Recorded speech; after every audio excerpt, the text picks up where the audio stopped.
everybody. It's nice to be here with all of you and these amazing ladies right here. Got to see who's out there. My name's Mary Hodges, and this is actually my first time to speak publicly about myself and my book. You see this, change the slide, I don't want to push changing slides up there. This is the Mary that everybody knows.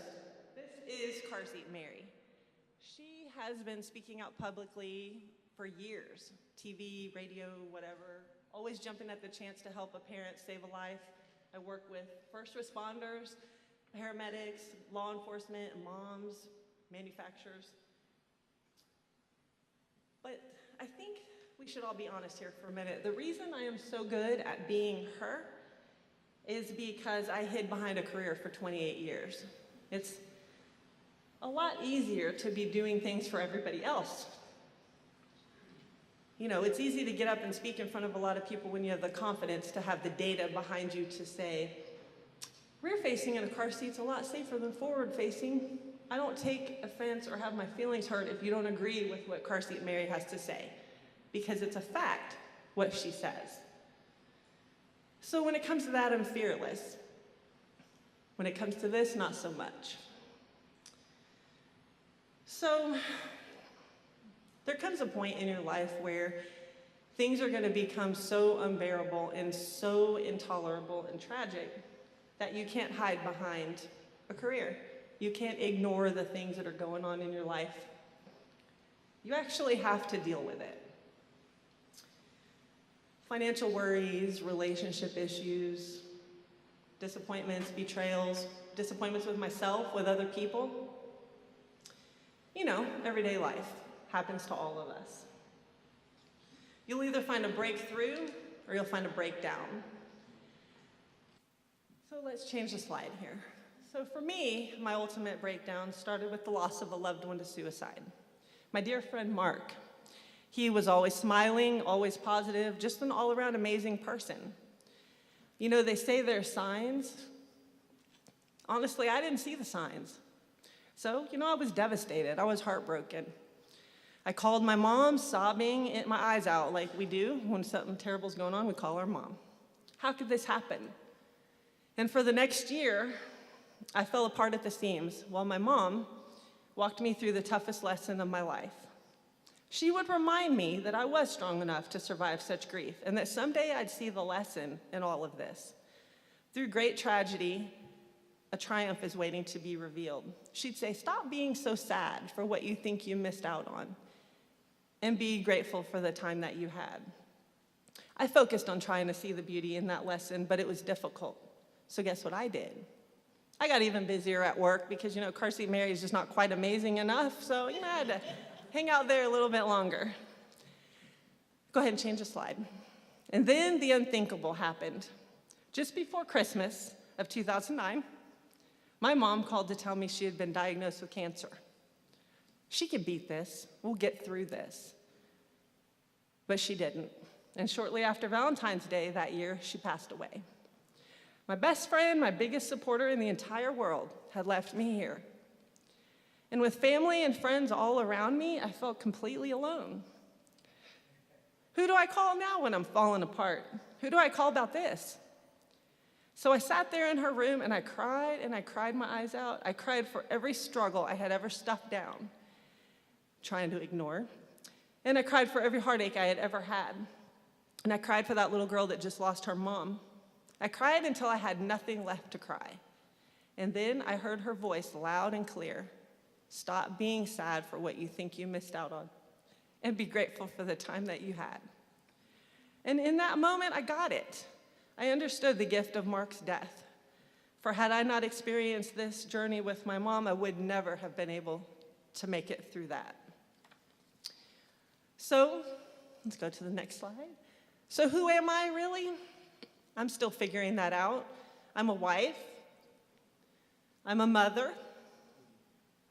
I'm a daughter, a sister. I'm a grandmother. Yes, I am a grandmother. 2 amazing grandsons, yes. I'm a car seat expert. I'm an author. I'm a friend. But along the way, I have learned also who I am not. I am not my circumstances or my problems.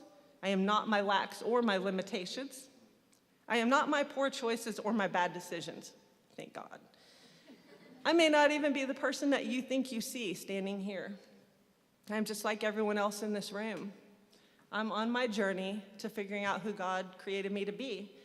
Destination, unknown. One of my favorite quotes is, I'm not even sure where I heard this, but I love it. God doesn't call the qualified, he qualifies the called. So honestly, I don't know what new qualifications are coming my way, but I will try to see the beauty in every situation. I will always hope and believe that I am strong enough to make it through, and I will survive.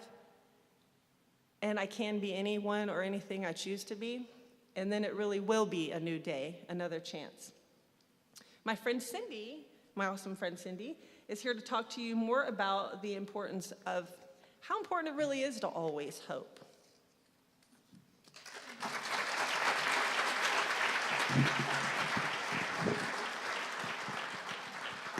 Thank you, Mary. Thanks for sharing from your heart like that. I know one thing, my grandmother did not look like Mary. Right? Grandmothers are looking younger and younger these days, right? Thank you for opening up and sharing the way you did, Mary. Good evening. How are you tonight? Good? You know, Mary talked about sometimes we forget that we have the strength within to handle our challenges. And we do that. And what we call that, we can do that. Sometimes we do that. And what we call that is spiritual amnesia, right? A friend of mine, Hitaji, I love it. She uses that a lot. She goes, Lordy, Lordy. She goes, I have spiritual amnesia. I forgot who I was. And we do that. We forget who we are. And we have spiritual amnesia. And we look here and there and everywhere for the answers. We're looking outside for the answers when really the answers are right here within us. We have to get quiet and go to that place, that God space that's within us. Sometimes, though, life's challenges seem so overwhelming that we do get that spiritual amnesia. We forget who we are. And that's exactly what happened to my sister, Marion. Some of you may have heard the story. If you have, just bear with me. My older sister was 13 years older than I was. And she was my everything. She was my best friend, my leader, my go-to person when things weren't going right for me. And she was an actress between New York and California. And she had a head-on automobile accident in the mountains of California. And she was thrown through the windshield of the car, which left her with severe brain damage, a broken neck, and she was in a coma. The doctors called and said she's not going to make it through the night. But she did make it through the night, and she made it 9 months in the hospital at Cedars-Sinai in California. She had to learn, her vocal cords had been damaged, so she had to learn to thank God she did learn to talk again. Well, thank God, so yes, and, you know, sometimes I wish she wasn't talking quite so much, but she had to learn to talk again, to walk again, to tell the difference between a loaf of bread and a fork, a glass and a dress. She had such severe brain damage, but she did what the medical community said could not be done. She survived that. She did go on to walk again poorly because she had some paralysis on one side of her body, but she did go on to walk again. She was a very strong-willed individual. But she got spiritual amnesia, and she lost her hope and ultimately lost her life to suicide. Now, I was so devastated by that loss. I had already lost my stepfather years earlier to suicide, and then I lost my sister. How could that be? I didn't know what to do. I, too, got spiritual amnesia and started looking everywhere I could, out for books. I was looking for books that would heal the pain within my heart and soul, and I couldn't find that book. And one day, I was at the water cooler at Unity, my church home, my workplace, and I saw the poster I had seen hundreds of times. It was a quote by Gandhi that said, "Be the change you wish to see." And then it dawned on me, I got it. I couldn't find the book because it was mine to do, okay? So I said, how? I said, how? Isn't that what we do? We have a dream, we have a vision, and then we go, how, God? How? How are we going to do this? We don't know. But I did have sense enough to say, yes, God. Yes, God. Yes, universe. Yes, I'm here. Use me. And so once I surrendered, that's what you have to do. When God speaks to you in a dream and inspiration, you say yes and go with it. It was as though almost immediately God started putting people on my path that had stories of inspiration and triumph. If we could go to the next slide, please, and to the next slide. That's some of these people, these are some of them. Reverend Fairlyn Mann is one of the people in that book. Her brother had sustained a very a paralyzing injury, football injury. And his story of what he did and went on to do was amazing. He not only went beyond that, he triumphed past it and went on to change the laws for people with disabilities. Anyway, that's how that story was, that's how that book was born, was out of grief and loss, but saying yes, we can do this.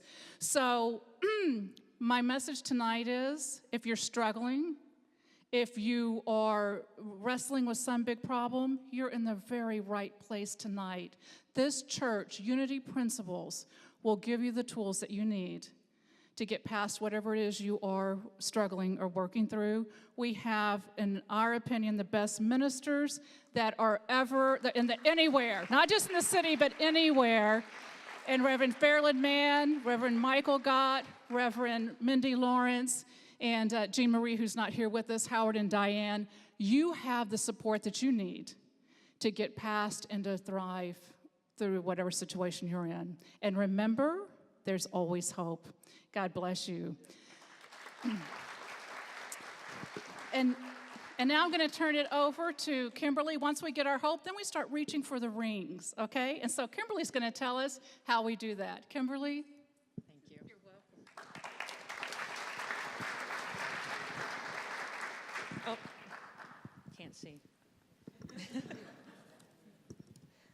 Alrighty then. Thank you, Cindy. Yes, there's always hope. I know because I too have experienced my own demons. Like Mary, I've never talked publicly about my journey from brokenness to wholeness. For most of my life, I struggled to survive one breakdown after another, usually in silence and writing poetry. I began to wonder if I would ever have a breakthrough of any kind. My mentor began to wonder too and said that I was a hard case. Alrighty. And that is, the first one was my daughter and my other sons, and that's my oldest son, who's 34, and my grandchildren, my granddaughters. So I've earned 2 degrees in the legal field, a real estate license, won several awards, and have been published, and the mother of those 5 amazing kids and 2 granddaughters, like I said. But I believed I was broken and unworthy of love. In fact, the beliefs I held in mind created my living hell, but I didn't know it then. Like many of you, I grew up believing in the Trinity, the Father, Son, and the Holy Ghost, while I created my own Trinity. Hell, hope, and heaven. Okay, there I am. My living hell started at a very young age. Do you know there are approximately 3 million reports of child abuse every year in the United States?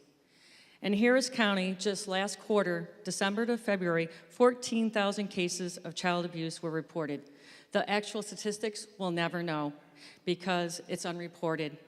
Based on the statistics we do know, it's believed that 1 in 4 girls and 1 in 6 boys will be sexually molested before they are 18 years old, which means 1 in 5 of America's youth. And I was one of those children. I lived a life of fear. I didn't tell anyone. I repressed, suppressed, escaped, which was just part of Reverend Howard Caesar's message the last couple of weeks on emotion commotion. Do you know that 25% of that children that are abused become pregnant teenagers? I do. At 17, I was a high school dropout and pregnant.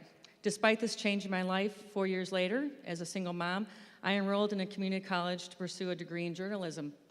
But my college advisor told me to be practical. So, because I had to support my son, and I enrolled in the criminal justice program.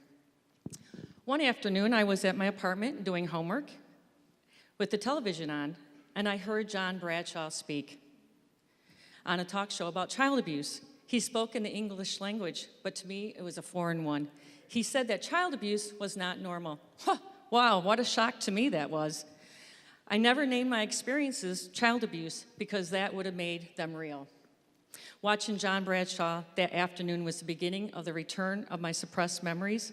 I always knew the memories were there, but I was in a state of denial. I lived in a world of fear that my secrets would be exposed. Like most children of child abuse, I figured I deserved it. I believed the lies, I blamed myself, and I was filled with shame. And then here's this complete strangers completely spilling out my secrets on television, confirming that what I always knew deep inside my soul, that what I had endured was not just abnormal, but against the law. Fast forward 20 years, I'm living in Houston. Somehow, I heard that John Bradshaw was speaking at some church, and it was called Unity Church of Christianity. I was unfamiliar with Houston at the time, and my map quest kept getting me lost. Some other church down the street, around and around, and I was crying and frustrated, but I didn't give up. I knew I had a divine appointment. I absolutely knew that I had to see him. But most importantly, I wanted to thank him for his work and for saving me. And I did, and I have several times since then. And the next slide. But what brought me here isn't what kept me here. I didn't know anyone here when I came here. I sat up in the balcony and I hid. I went over to the new sanctuary in that balcony and I hid. And to be honest with you, I was just hiding. I felt safe up there. And for the first several years, I cried throughout every service. I was in so much pain, and later I started feeling joy. And joy was filling up my heart, but nothing could keep me away. I started attending Wednesday Night Live services. I started attending Sunday services. I took classes. I volunteered. I met famous speakers and musicians. I finally had the courage to receive counseling. I became a Unity sponge, and Unity became my spiritual community. Over 10 years ago, I made a commitment to heal myself. When I made this decision, I had no idea of the depth of how the child abuse had shaped my beliefs about myself and my view of the world. I love poet Rumi. Part of one of his poems reads like this. I said, "What about my heart?" God said, "Tell me what you hold inside of it, pain and sorrow." He said, "Stay with it. The wound is the place where the light enters you." I promise you the journey was not a pretty one, but the light does come. Here, I was freely given the tools to reawaken my heart, to heal myself. I knew this was a special place, and I was definitely meant to be here. I was fed truth, I was taught self-acceptance, and I was taught love. My heart and my mind began to wake from my spiritual slumber to the truth of who I am. I began to realize my wholeness, my oneness, and our oneness. The Course in Miracles says the reawakening of every son of God is necessary to enable the sonship to know its wholeness. I saw hope here. This community saw hope in me. Then slowly, I saw hope in myself. My journey to heaven began here because of all the tools, once again. And I gotta tell you, thank you, Michael Gott. I listened to your CDs over and over, 24/7 for 2 years, crying my heart out, and you didn't even know who I was. And I listened to them until I believed the words you sang. And before I came here tonight, guess what I did? Listen to Surrender to prepare myself tonight. And after remembering there was always hope, the third part of my personal trinity is heaven. My heaven is this journey of healing. I ultimately surrendered. And when I did, my heart was reawakened to my divine self. I now understand what Jesus was saying when he said, "The kingdom of heaven is inside of you." And truly, what he was saying is, the kingdom of heaven is me. I am. And I've been blessed because of so many gifts because of the leadership here. Michael, Fairlyn, Jean Marie, Howard, Mindy. Mindy was one of the first people I met here. And I just want to thank you all. My first book, Reaching for Brass Rings, will be released this summer. And now I have a little surprise for someone that I would like to read a poem to. So I would like Fairlyn to come up here. She doesn't know this, but we prepared this.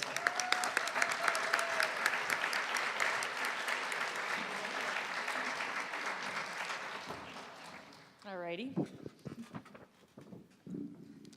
This woman pretty much saved my life, I have to say. And this is called You Showed Me Love.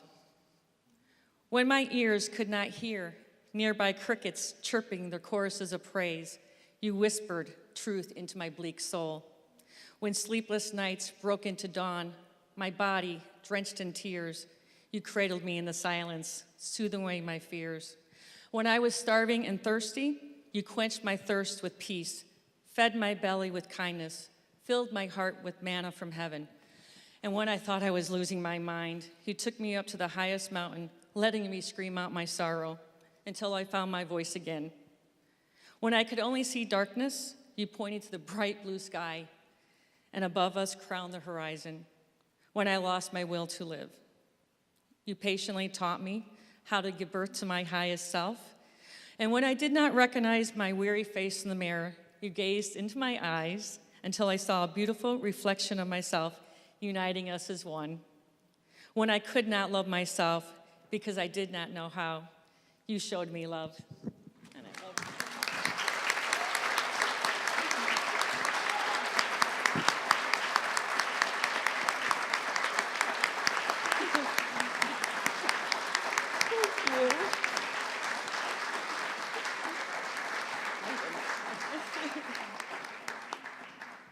So I will end with You Deserve It, and Christina Connor is here.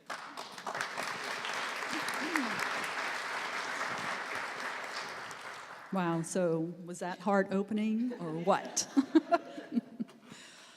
Oh, wow. 3 inspiring stories about counting our blessings, having hope, and healing the past. So what about you? Do you find yourself in any of these stories? How have you weathered the storms of life? Do you feel like you may have lost some faith along the line or shut down your heart because of experiences that left you hurt or broken? What have you done with your challenges? Have you used them as an excuse to not step fully into life? Maybe thinking you don't deserve anything better, that you're not worthy of having a fulfilling life? Or have you pushed past those experiences by calling forth the resilience and strength of the spirit within, the spirit that spurs you forward? Are you a victim or are you a victor? Robert Louis Stevenson said, "Life is not a matter of holding good cards, but of playing a poor hand well."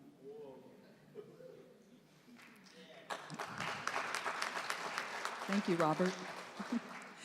And Jesus said in 1 John 4:4, "The one who is in you is greater than the one who is in the world."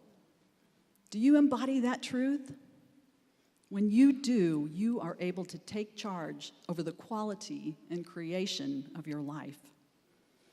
I've seen how being in victimhood can bring us down in the world, and I've seen how our thoughts determine our life experiences. Thinking positive is not just wishful thinking, but it's a reprogramming of old patterns in our minds. I call them the shackles that have bound us in negative beliefs. Beliefs like I received in my upbringing. Mine came from my mother, who weathered poverty in war-torn Italy and believed herself a victim of circumstances and took out her frustration on me, my brothers, my dad, mentally, physically, and emotionally. And they came from my dad, who expected perfection and was hypercritical, which set me up in a pattern of not accepting my whole self, the light and the dark, the beauty and the warts. Do I have warts? Always feeling like I didn't do anything right or I didn't measure up in intelligence and in the standard of beauty of the cosmetic girl that he divorced my mom for. These messages were insidious, gradually creating the shackles in my mind that prevented me from fully being and expressing all that I am and came here for. But one quest it didn't shut down was my search for real and unconditional love. I looked for that love out there in the world, thinking I could get it from that certain someone and live happily ever after, but it didn't seem to work.